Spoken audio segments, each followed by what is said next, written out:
इसी हरियाणा की बात मैं बताऊं, हम लोग हरिद्वार के गीता कुटीर में कथा गा रहे थे, तो वहां एक हरियाणा के आश्रम के एक महात्मा जी आए थे। पूज्य महाराज श्री के साथ में बैठा था, लगे अपने आश्रम की एक बात बताने। कहने लगे, महाराज जी मेरे आश्रम में कई दरबार है, कई मंदिर है, तो हर मंदिर के एक एक पुजारी जी नियुक्त हैं, और उन पुजारी जी लोगों का काम है अपने अपने ठाकुर जी की सेवा करना और समय पर ले जाकर भगवान को भोग लगाना।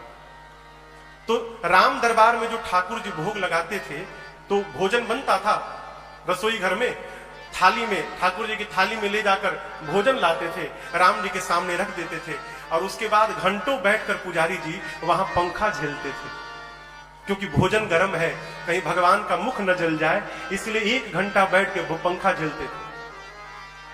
और बाकी पुजारी जी लोग गए, भोजन रखे, आचमनी की, थाल उठा के लेके चले गए, लेकिन वो पुजारी जी 1 घंटा भोजन कराते थे ठाकुर जी को। ये सत्य घटना है इसी हरियाणा की। एक बार उन पुजारी जी को बुखार हो गया, बीमार पड़ गए, तो उनके स्थान पर किसी दूसरे पुजारी जी से कहा गया कि आप राम जी के मंदिर की सेवा करिएगा और भगवान को भोग लगा दीजिएगा।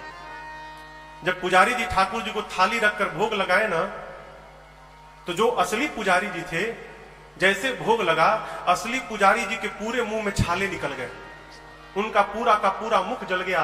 पुजारी जी लगे चिल्लाने, मेरे ठाकुर का मुख जला दिया पुजारी ने, मेरे ठाकुर का मुख जल गया, आज पंखा नहीं झेला गया, गरम गरम भोजन ठाकुर जी ने खा लिया, मेरे ठाकुर जी का मुख जल गया, पुजारी जी के मुख में छाले आ गए।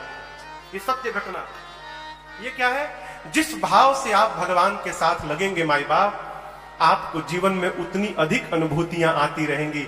इसलिए मेरी प्रार्थना है, घर में भोजन बने तो भाव के साथ थाली में निकालिए, ठाकुर जी के सामने ले जाकर रखिए और प्रेम से कहिए, प्रभु आप भोग लगा लीजिए, तो पूरा परिवार आपका जूठन पाएगा ना।